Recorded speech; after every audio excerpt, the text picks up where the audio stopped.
right.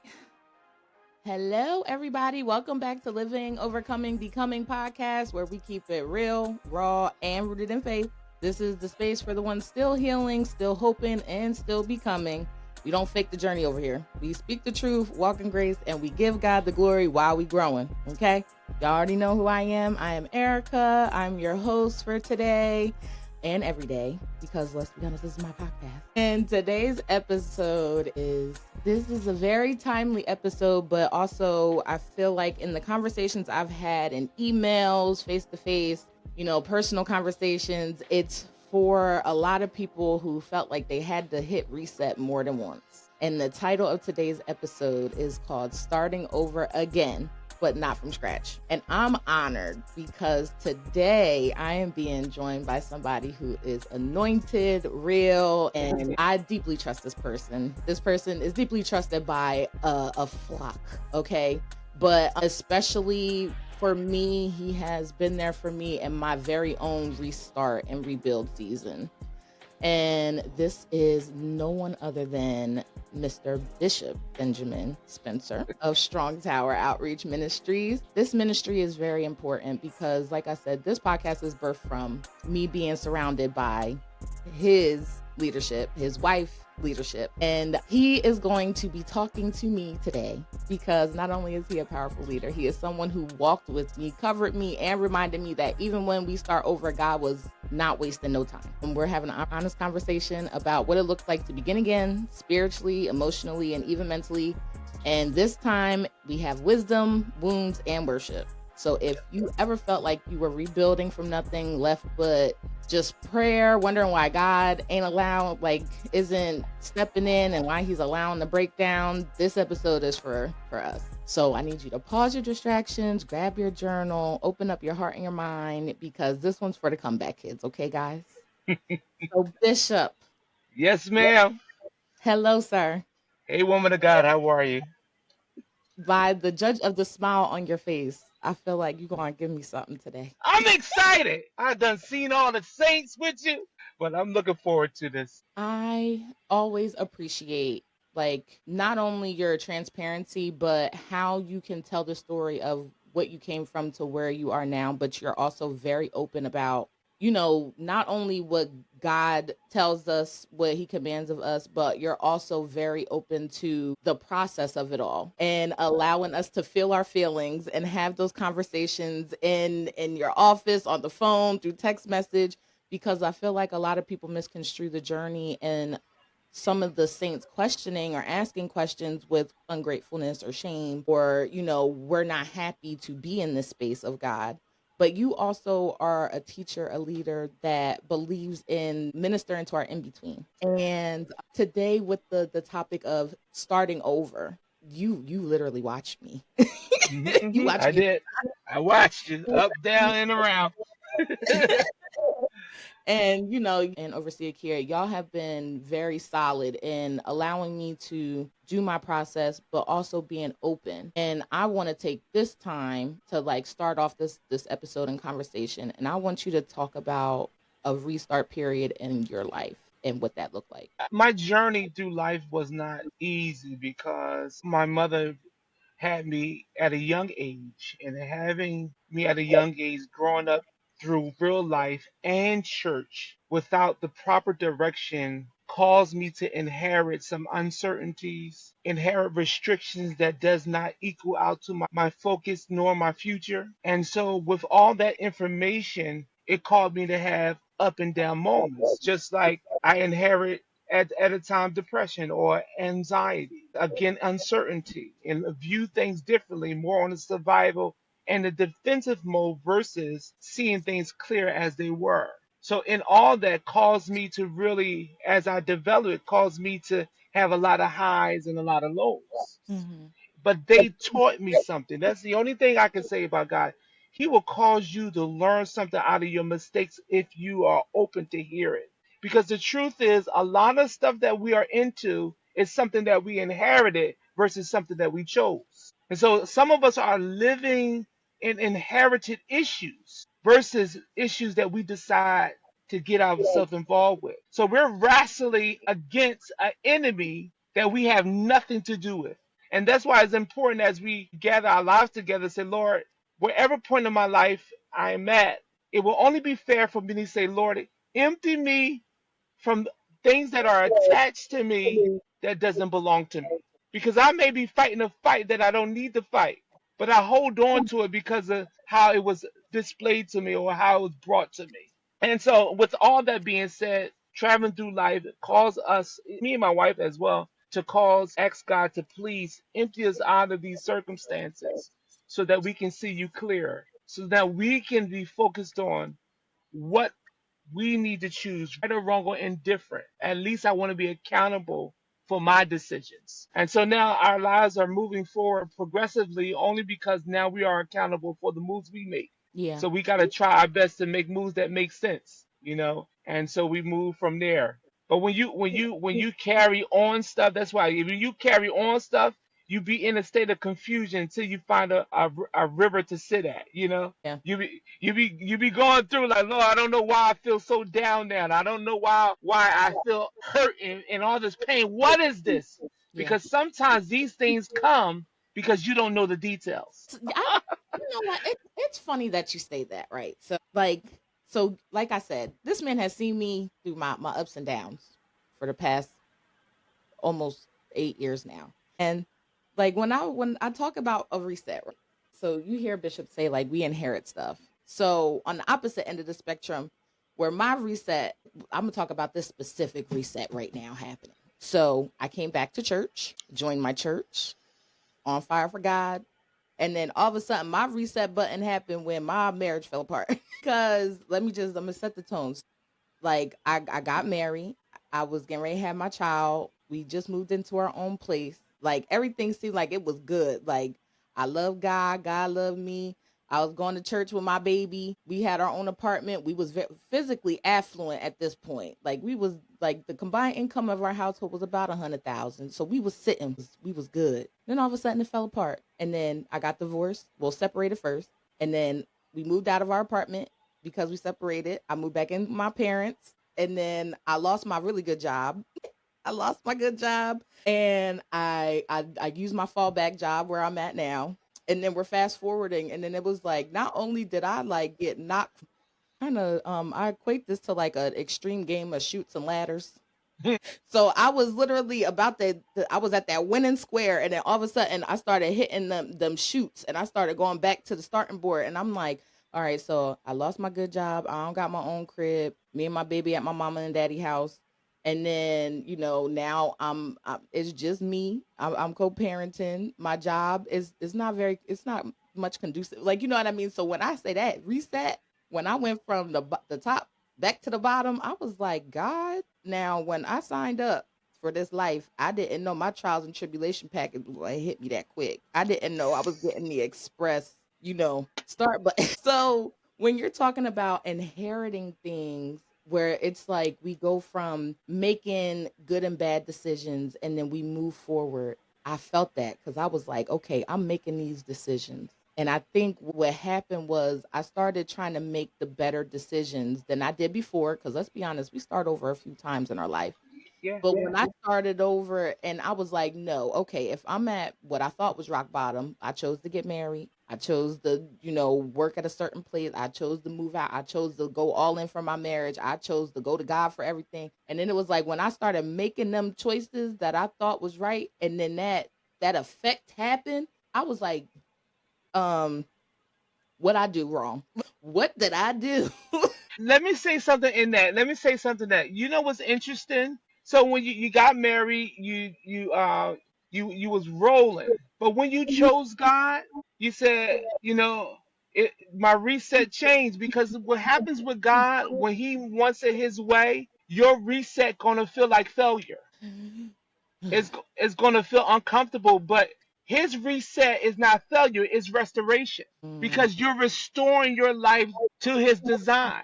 And mm, sometimes it takes time, depending on the type of person you are, because some of us are stubborn by nature. yeah. So, some of us we process things a little slower, and some of us are just we are involved in so much stuff. So when God does it, He shakes up things. He either do it soft as a dove or He do it violently. is based on the loyalty of our attachment. Mm, So he has to do it based off of how he created you. Because when he resets you, sometimes you got to lose everything so you can gain all of him. And reset is not, it's not like a round the corner thing. Sometimes it takes a little amount of years, but you cannot be afraid of the time. You have to enjoy the restoration. Because sometimes we don't enjoy what he's putting us through because he loves us that much. You ever cut on the computer to reset a computer and go through that timeline? 10, 9, 8, 7, 6, 5, 4, 3, 2, 1. Then it restart again. Boom. Imagine what the CPU unit is going through just to come back into compliance. You know, a lot of us mentally, spiritually has been out of compliance, living survival mode so long. We thought that when we get with God, He's going to add some icing to the cake. mm, He's like, no, no, I'm jealous. I got to refine you, rebuild you, remake you. I got to show you that you love me and more than you love him. You know what I mean? I got to show you some things so you don't get trauma triggers when I'm trying to do something great for you. So I have to shake you up. And that's why he does it a lot of times for us violently, especially when we're coming out of unpredictable relationships. yeah. You know, he'll keep what we made covenant, like our children. That's covenant. He'll keep that. But when we change to do it his way, he wants to restore everything. And restoration doesn't always put a smile on your face, but after you go through it, it's necessary. That's why he said in his word, lean not to your own understanding, but in Yeah. all your ways acknowledge him. He'll direct your path. And when he loves you, sometimes he won't let you have a word to say. He'll be like, I don't need your opinion right now. I'm trying to restore you. And But like me and Nicole just had that conversation, and she just posted a TikTok about that because we were talking about that quietness, right? So it was like while I was going through this hard reset, like shutting down the computer, restarting again, and then I felt like it kept doing that thing where it's like it got to install an update, so then it restart, and then it starts over again, and then it starts back up, and then it goes through the whole process. So I felt like that was actually that was a spot on reference because that's where we at. And we were talking about the silence of God, and something hit in my spirit because I was like, I equated silence, but he didn't hear me. But it's not necessarily that. Is I'm making some stuff work and everything don't require an answer right now, and you just gotta trust that what I'm doing back here is going to be shown and it's working out anyway. So sometimes like some even when like our kids, they ask us a million and one questions and we don't answer, but they hungry. We in the kitchen cooking. Just because you screaming, mommy, I'm hungry, and I'm not answering you, don't mean I'm not in there fixing you something to eat and you're gonna see it in a few minutes.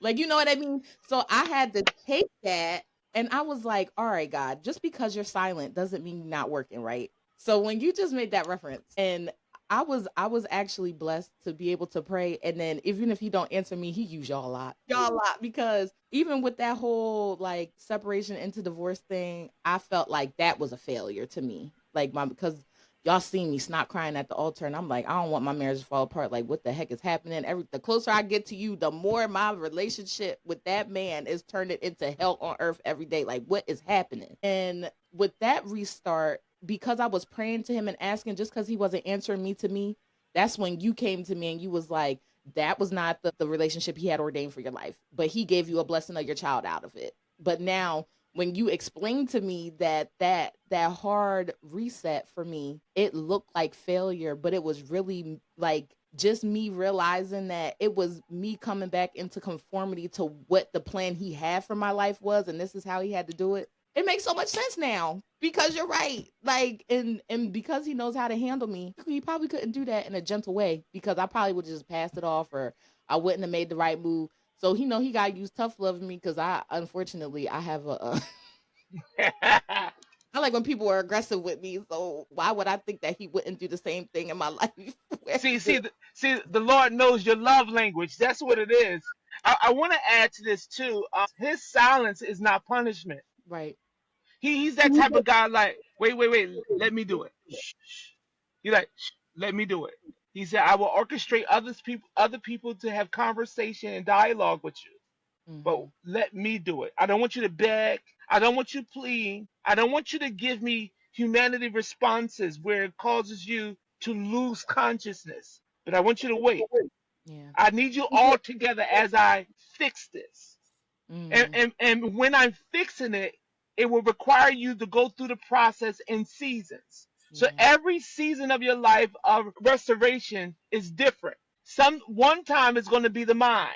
Then it's going to be the healing of the bruised heart. Then it's going to be about your knowledge and understanding and how you operate, right? And then it's going to be the direction now you have to walk into.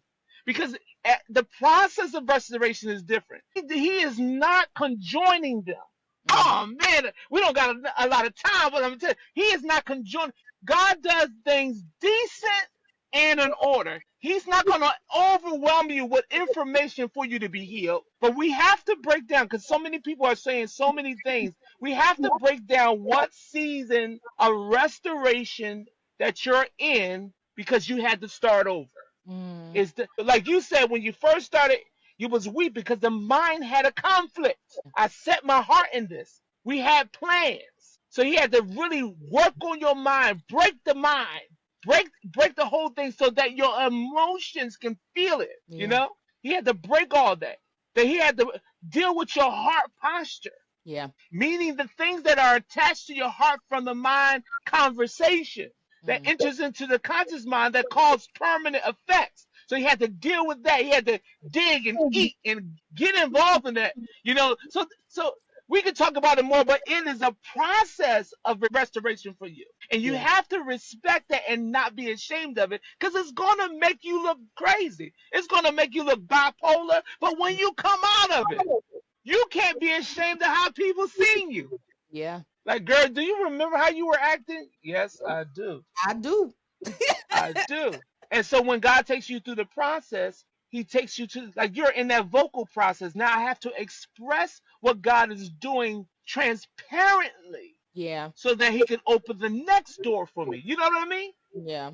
And So, then I like even with that whole process and where I'm at now moving forward from that restart. I had to sit and I had to really start picking everything apart cuz it was like I said I had started over a million times before. But I was like why does this one feel so different? I was like because not only is it hitting me in parts that I didn't understand why and how, especially when I thought I was doing all the right things, but I was like why am I back here in this specific place dealing with these same specific issues. And then I was like, I really had to kind of open my mind up to it. And I was like, okay, now that I'm back here in this place, which I feel like is failure, is it really failure? Because if I didn't get broken down the way that I did, I don't think I would have got to this podcast thing. Like, you know what I mean?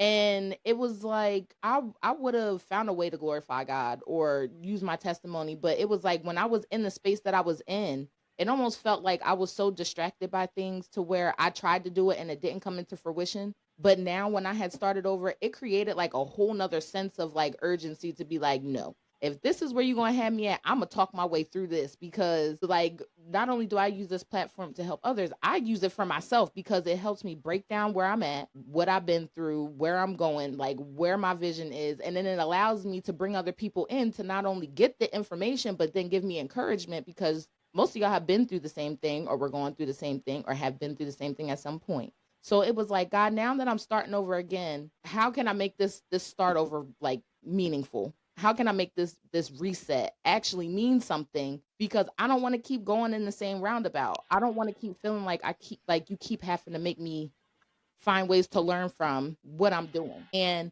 that's where it brings us into our next segment where it's like this time I'm not restarting on empty. Like it's not a reset of emptiness. It's a reset of all of the things that I have. How am I using that now, not only for his glory, but to get me to the place where he wants me to be? And oh my. that was a crazy smack in the go ahead, Bishop. Let me say, do you remember David was in the cave when the Mhm. Lord put David in the cave because he had some issues with King Saul, and Mhm. it was not about if he could not fight the king or not because he was good at what he done.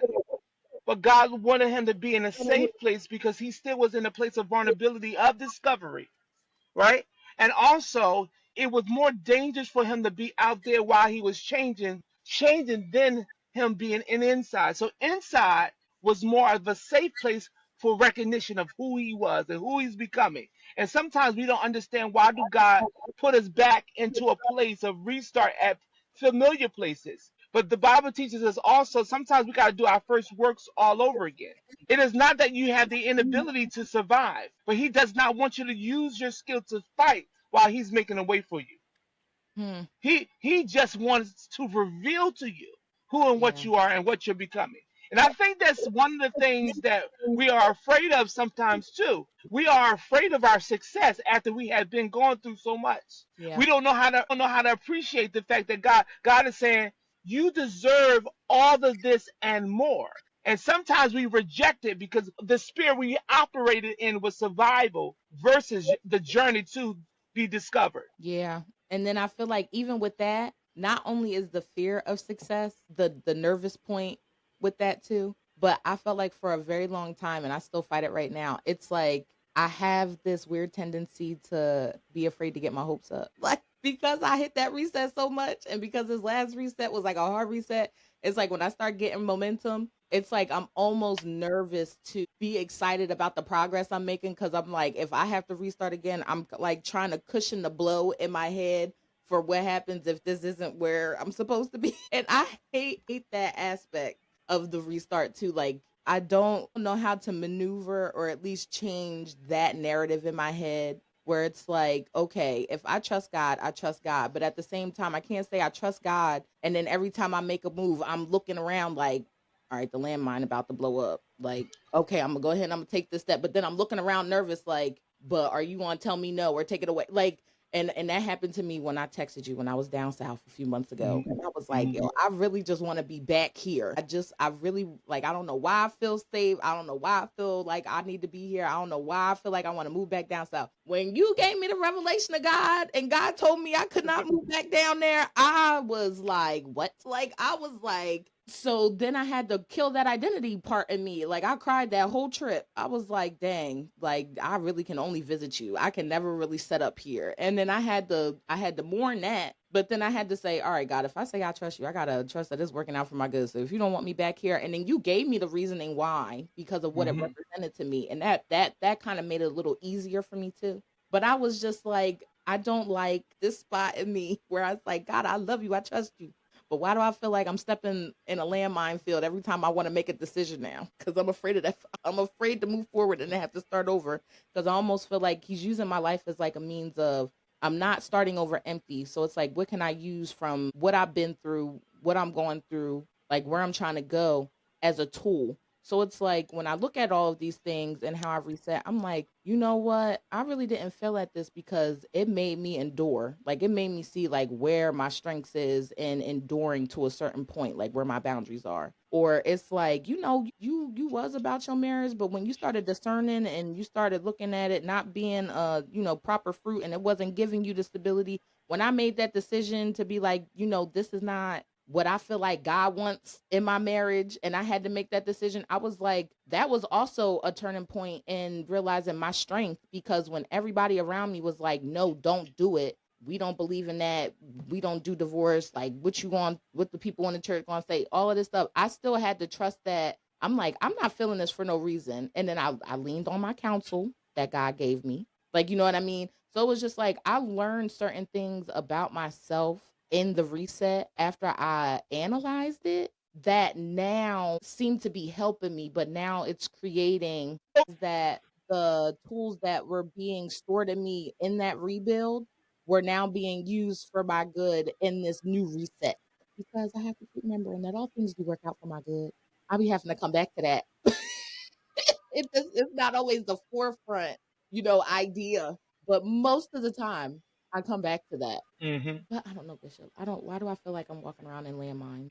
Sometimes we disqualify ourselves. We disqualify ourselves because we believe that we have gone left so many times that we are like someone's always after us. And no one's after us. God is trying to really restore how we view things and how we feel about things so that we can walk in it easy. He said, my yoke is easy and my burden is light. What happens is we make it hard because we have not been ever appreciated.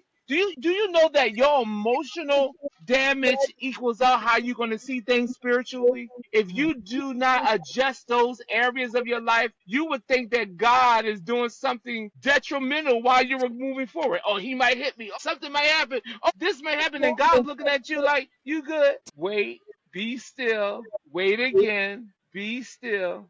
And sometimes God got to put a leash on you, respectfully said. Because sometimes we be ready to run. He had to yank us back. That's one of the reasons why the shepherd has a hook on his staff, because when the sheep is running off astray, it's not always because they want to leave, but their anxiety and the things that cause them to depress cause them to go left sometimes. And sometimes when he have already captured you, he has to bring you back. And sometimes your behavior becomes very erratic, so he has to poke you a little bit, because at the end of the staff also is a sharp to poke you to get your attention. Hey, it's good. So when God brings you into a place so that you won't think that is unsafe, he said, you don't gotta walk around with me on eggshells. I got you. But it takes time to renew the mind. Because what's that lady? Joyce Meyer, she said, this is the battlefield. The mind is a battlefield. You have to clear that mind, because your mind is a major entity of your restoration. You know what I mean? Yeah. And we gotta stop disqualifying ourselves, because that's what we're doing. Those landmines is like I don't want to disqualify myself. And I think that also like it ties up in like, did I really let go of my shame too? Did I really let go of it? Because I feel like now it's just when I think I did it, it's probably disguising itself as something else, like you just said. Because it's a harder battle to fight, but in my private time and in those moments where I really feel like I'm about to get swallowed up by my thoughts, I really be having to like retell myself like, no, we where we supposed to be. God does love me. This is not punishment. Like, you know what I mean? This is just, it's like the becoming a new creature part is one thing, but then that renewing of the mind, like it's a wild journey. It's a wild journey because It's a wild like journey. we would like I feel like me and Nicole like we're just spiritually connected in so many different ways. And even in our conversation with that, it was like nobody really warned us about like this getting to know this new creature person. Like, and nobody prepared us for the transition of the renewing of your mind. Like when if I would have really had this reset hit me before I knew God, this would have been my crash out season. It would have been rock bottom. I don't know if I really would have been here like that. But then it was like you chose to do this in a point in my life where I was not only rebuilding myself, but I was rebuilding in you too. So now this is really like that test. Like, all right, we about to really test out our relationship. When I say yes, and we started that relationship thing, where this thing restarted, where he was like, all right, you say you trust me, let's see. You say you believe in the plans I have for your life, well, let's find out. And I was like, I'm the bombastic side eye that you just gave when you was talking. I feel like that's how he look at me all the time now, because he like, didn't I say? And I'm like, you right. Like, you right, Big G. I remember what you said. So then that's how it kind of like comes back to me in those dark moments or in those shame moments or in those disqualification moments. Cause I'm just like, nah, because you did tell me that, we was like, I was going to be good. You keep telling people to tell me I'm going to be a mighty woman of God, that I'm going to have all that I need. So I'm like, okay, so if I'm hearing all of this and it not matching up now, then it must mean that I still need to do this journeying thing to get to that. So help me figure out what that is right now, because I'm not trying to do this version of my reset again, sir. Like, Let me tell you something, and that's interesting, because what we have categorized as shame for another person, it is information for their victory. mm, If we don't replace what our tools are, because you know how we name the tools wrong, sometimes we forget and we're not in that no more, so it is a testimony for someone else to be free, and it, mhm, it, it becomes a power source, but we calling our power source shame. God said, don't let the reflection of the shame you. Come on, I brought you out. Don't let it be shame. You wear that thing. I said earlier, I made a post. I said, are we getting rid of our old man because we put on a new man? What if God wants us to pick that old man up and give it new management. Mm-hmm. A lot of us cannot make it to destiny because we laid that thing that we used to do wrong and try to put it to sleep. Wake that thing up. You Yeah. under new management now. That same thing that made me live crazy is that same thing gonna make me live better. It's just how I manage it now. And Man, that's go ahead. and see why I love my ministry. This is why I be trying to tell y'all to come to my church, because when I say God really be putting all the things together and they just be making sense, but you don't know they make sense until it hits you in your face. So y'all just heard what Bishop said, right? Now when y'all go back and y'all listen to the episode that I had with Elder Angie, she said something very similar to that. And we were talking about, like, when we become a new creation, we kill the old man. But what if it's not killing the old man? It's killing the sinful nature of those things that we had and now using them for God's glory. So it's like that old creature that I looked at it as something negative. Like, how the heck could you use me? Why do I feel like the person that I was when you called me was not the person that you intended to use in this? And I started deducing myself down to unworthiness, or I don't deserve this, or, like, all of those things. But then when she said that, that hit me, and I was like, all right, so if this was how I used it outside of God, how can I flip that thing in this new man and still use it? But now I'm using it for him and not against him. Like, you know what I mean? So it was just like, I'm not killing that old man, like you said, but now I'm under new management. How am I going to take them things and make them things for the Lord? Look. What didn't change about you was your personality. Mm-hmm. What needed to be adjusted about you was your character. You hear what I'm saying? And so God said, what in that characteristics of the old man that you was using wasn't the right format for you. But Yeah. now you are part of the new regime. He said, listen, now take that thing back up so I can adjust your character, so it can meet your personality response. You feel what I'm saying? And here's another thing. In your journey, you gotta be careful who's helping you to be guided, because what happens is a lot of people have a lot of setbacks because who's guided them is looking for something for themselves. Mm-hmm. If the person that God is choosing to guide you, they have to be able to do it without wanting nothing from you. Mm-hmm. Because the person you lay your hands in, oh man, the person you lay your hands in have access to your spirit man and the voice of your heart. Yeah.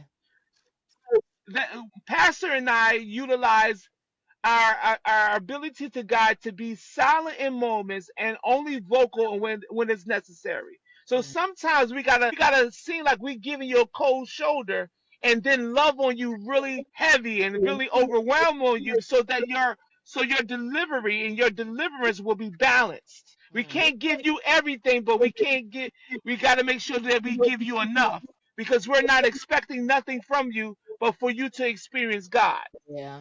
That's good. And that kind of makes me realize, like, how important y'all job is. Not that I didn't know, but I can't I y'all were called for this, cuz I be trying to manage me every day. I can't imagine being in y'all shoes where y'all manage yourselves, each other, and then us. And then God gives y'all all of these, like, blueprints and structures, because who would have thought of that? Who would have thought that y'all literally have to monitor how y'all minister and help us and are available in our lives at certain seasons in a certain way and manner to bring forth the plan and the will of God? Like, I don't think people, like, I don't really think y'all hearing what I'm saying here. When y'all leaders, when y'all have leaders that actually tap into God, that be doing what he asked them to do, that's why I be praying for y'all different. I'm like, I be praying for y'all different, because I'm like, if they got put up with me and my mess, Lord help my leaders. They keep their mind, God, because y'all literally have to understand his will for yourselves and for the people that y'all minister to. And then have to bring forth the plan in the ways that he says while dealing with your own life. Let me say something, woman God. Don't for, don't forget that. Thank you, God, for all that He has done for me and Pastor. Because don't forget that you guys' situations don't remind us also of what we've been through, but they don't have the power to be triggers for us. Now we have the power to manage them. That's why we can respect the fact that when y'all come into church, some of you come to the church and don't have a smile on your face, just ugly. And we don't speak. We just look like, okay, it's gonna be okay. Because you gotta know how to discern people's circumstance right away, and you gotta respect where they are. You can't force people to be where you are. Yeah. And that's why it's important that we learn how to lead people without evolving our opinion, personal feelings. Mm. Because when you lead people based off of what God designed them, you get a different response. So leading is not easy because sometimes we got to hang on while we're leading. Yeah. Sometimes we gotta hold each other while we're leading, because don't never think that we don't go home and say, God help me, because that reminded me of where I was. And God, I'm glad that I'm out of it, but we can't let her stay in it. Come on, come Right. on. Like, come on. And sometimes we can't go to you and pray you in the name of Jesus, come out of this. No, sometimes we got to sit proxy for you in our living room or in our pillow talk, or while we driving our car. One of y'all may come in our minds and say, we need to pray for them right now. Let's get it right now. Let's talk to them, or let's send one message, Yeah. one little line, something like that, because we have to be alert even while we're dealing with us, because we crazy too, Yeah. we crazy too, but we have to be alert, because one of the things that God is requiring leaders to do, regardless of what you're going through, be available no matter what, right, wrong, or indifferent, because we're not perfect. When I call, answer, and that's what we learn to do. And I feel like we walked into that next segment because it was like when God clears the slate on purpose. We Bishop basically just talked about how we be aligned and how the things and the powers that be of God's will and His plan is all for a reason and a purpose. And we have to understand that the people that He places in our lives, the voices that He gives us, the things that we go through, not only is it all for your good, but it's for the purpose and the will that it's going to come through into fruition no matter what you say, you think, or you do. Because once you say yes and you make yourself ready and available, like Bishop said, He going to make it happen. It He might gonna not make be it the happen. way it might not be the way that you thought it was going to happen, but it's going to come. And then that's going to walk us into our final segment today. And we're going to talk about the faith to begin again, but for real this time. Because when I say this reset period, not only did it teach me, not only did it warn me, it gave me the ability to assess, address, and then eject. Like when I say my start over this time, I want it to be the last time I start over in this manner, because I know there's a lot of journeys that I'm a face. There's a lot of things that are coming my way, especially with the promises that have been spoken over my life, and the things that my leaders just be saying with their eyes and them head nods that they be looking at with me going in the way that I'm going. Where I know I'm gonna have to restart again, but from this ground level, mm-mm. So I'm like, how do I use how do I use this experience to learn what I need to learn and restore and refine those tools and those ways of thinking to get rid of the things that weren't working, the things that I did not completely submit back to God. Like like right now, this when I mean for real this time, this is like literally my overcoming season. No pun intended to the title of the podcast. Because like, yeah, I'm living my life, but I'm living it with God now. But not only is He showing me things that I didn't know were dormant, that I didn't know were there, that I didn't know I was capable of, that I didn't know I could fight against. Like Bishop seen that reel I put on yesterday, because I was in my room fighting for my life. When I say I felt like I was laying in bed minding my business and I was just praying and talking to God. Now I've been on some medication because I got my wisdom teeth out too. So I'm not gonna attribute it to this, but when I say I was laying in bed talking to God, minding my business, and all of a sudden I felt that depression thing come up over my body. And I was sitting there like, now I know good and well you ain't trying to be doing this to me right now. And it literally felt like my brain was being ripped through a black hole. Like I felt pieces of my mind starting to go. I started getting that anxiety. My body started getting hot. I started feeling like my spirit was tethering from my body. When I Mm. say I have never felt depression come up on me in this way, to where I sat up in my bed and I was like, God, I was just minding my business. And when I say I started to pray, I never would have did that before. I would have let that thing swallow me up. I would have fell into depression. I would have became disassociated. I would have fell into that hole and I would have lived there because I know that place. I know how to survive in that place. But when I say I got so irritated, first of all, I didn't think I was gangster in the spirit like I was. Because the way I was in here praying, I was like, now I know you ain't about to come up in here and try me like that. I know I told you I was done with you. Like the way I was praying, I had to go in my mom and dad's room the next morning. I was like, y'all didn't wake up when I started screaming in this house last night. And I feel a little irritated because if this was something of a manner where I needed help, y'all would have just slept through that. And I was like, because when I say I was sitting on the edge of my bed, snot crying, praying. I was like, I denounce that. I get rid of this. You ain't about to be running up on me crazy. Like I was in here warring y'all, fighting for my life. And then I was walking all throughout my job yesterday, and I was like, sis, you a bad man pajama, because I started to feel better because I know that same feeling that I felt, that not only would I have let it consume me and I would have just fell into that dip, I was able to feel it, see what it was doing in the spirit to me, and then literally jump on his heel like, nah, like we ain't about to do this. Like I done made all this progress. I was like, I got an episode to record this week. We is not about to fall into that hole because we got stuff to do. Like, you know what I mean? And I Yep. had to respect that. And I was like, when I say I'm starting over with purpose this time, to learn to actually attribute the things that I thought was failures for the things that are actually building me up. That was I think that the other night was my turning point. I ain't even gonna hold you, Bishop. Let me say this: in this season that you're in, and most people are in, God is not asking you to provide the vehicle. He's asking you to occupy the seat, Mm. because in the seat you gain more strength. Let Him lead you. Let Him drive. You gain strength to see things clearer. Yeah. I think, what's that lady named Tasha? Tasha Cobb said, "You provide the fire, I provide the sacrifice." Hmm. And fill me up, Lord, fill me up, Lord. What happens is we have to recognize the fact that God ain't asking us to drive. Yeah. He's asking us, let me drive you. Be driven. Let me encourage your heart so that when things come against you, you have enough strength to denounce it. Yeah. You have enough clarity and endurance to move to the next place. And because this is the problem with people, they are driving themselves. A driver can only do so much. you know, the question is, why is it that the backseat person can see everything? That's the reason why they call them backseat drivers, for a reason. Exactly, because they have more of a view, and they have a more to warn, to seek, to see clearly of what's coming after them on all sides. So in that season of faith and trusting God, don't try to drive you. He got you. Yeah. And when He say He got you, He got you. Right. But be okay with feeling uncomfortable. Come on.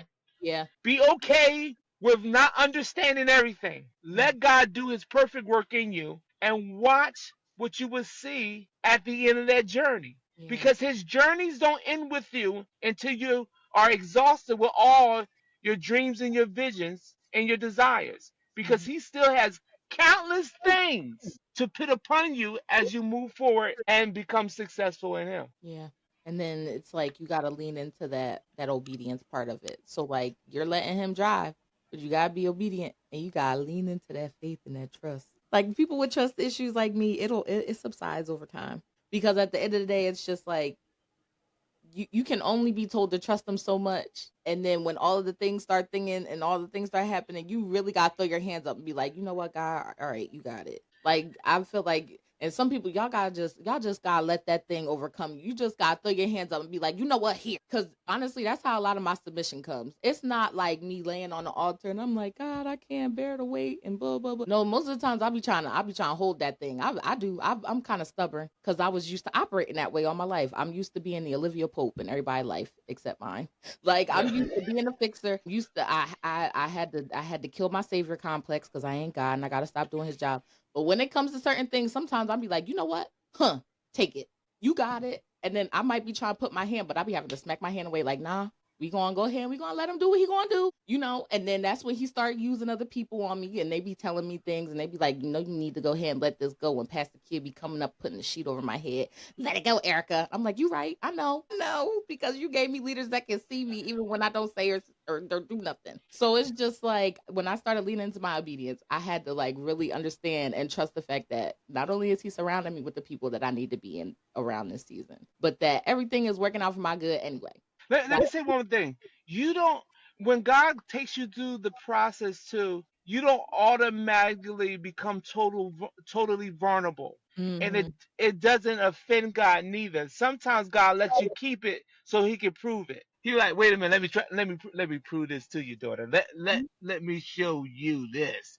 You know, because sometimes you need that to be a battery to your submission. yeah. So okay, he said, I'm not gonna force you to be totally vulnerable. Let me give you some proof Mm-hmm.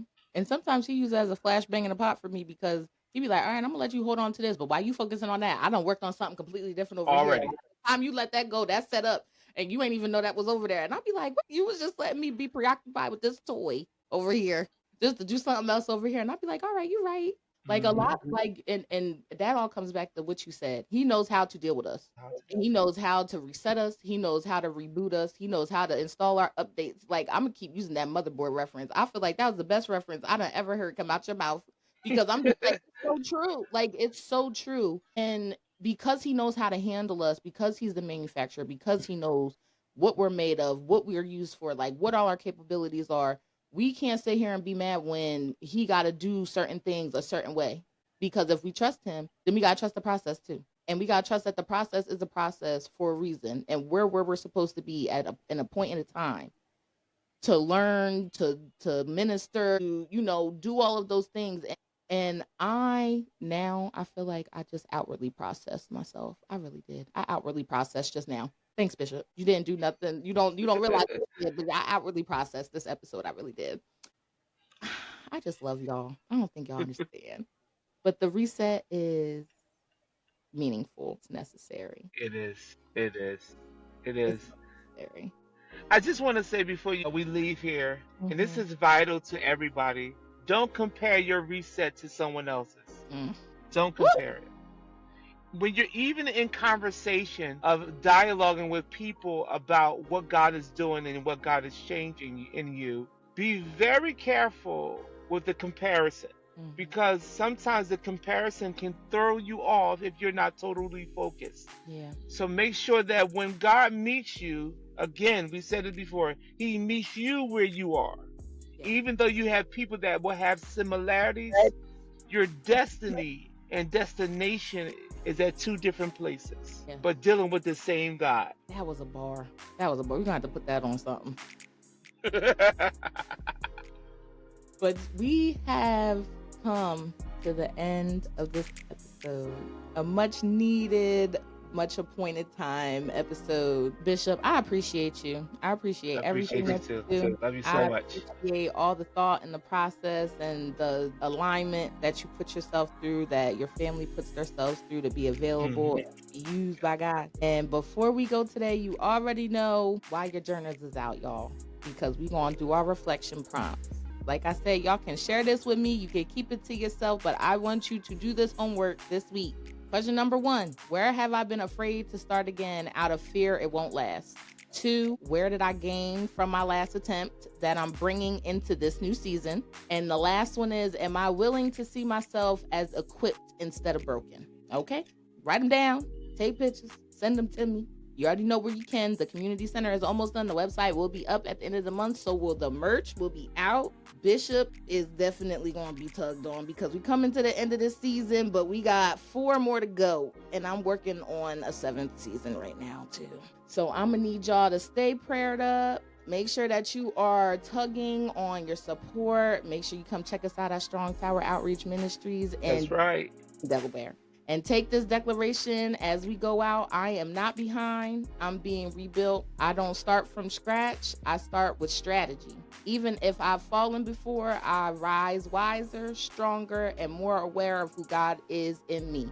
This is not just a do-over. It's a divine rebuild. I love y'all, and I will see y'all again next Sunday. Bye. God bless. God bless.